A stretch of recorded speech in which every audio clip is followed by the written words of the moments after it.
kokwana. Aye. Erin sana. Yani kahle.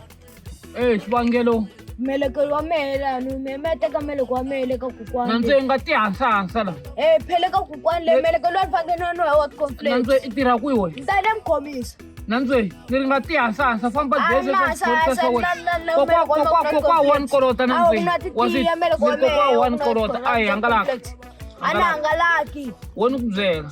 Ndakuthembisa leswi kulukumba ngopfu leswi Ala kuthembisiwa. I tshembisiwa Ala kuthembisiwa. Sweswi ku byela ku ni famba la. Mitamelo ndzana kokwana ni mama ni mama. Kokwa one kolota nantswe tshame ya tirha kuwe. Ani tshama ni mukolota mala swona. Ende ya nandzika na tiya na Meleke wa kona.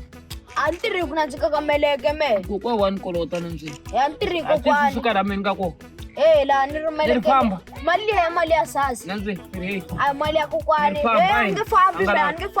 Loko ni nga ze mi nyika mali ya kokwana. Ku nkani wolowo. Ni rhwala kola ka Meleke wolowo. Kola ka Meleke wolowo. Penge nge kumi nchumu. Mi ta ze mi nyika. Nge kumi nchumu. Ndakunwa hinkwawo. Mi ta swivona. Nkunte ngopfu. Ta vona swo kwa. Ta vona swo mi nge uni muheta lo. Mi endle yini? Nantswe. Mi nge uni muheta lo. Nantswe. Hayi. U vula ku hi fanele hi dodombisela ni Meleke kambe. Nantswe. Awu n'wina musa. Mina ni Chelelani. Channel ya hina yi le ku kuleni kahle. Kombela yi kula swinene hi ku subscribe-iwa. Kokwani la emfafati la. Kombela mi subscribe. Ni xitalo mehe mphafato na mehe ni ri tanani mi kumeka mi va mi hi sapota ma ta vona leswo tala ngopfu swo tlula leswi hi swi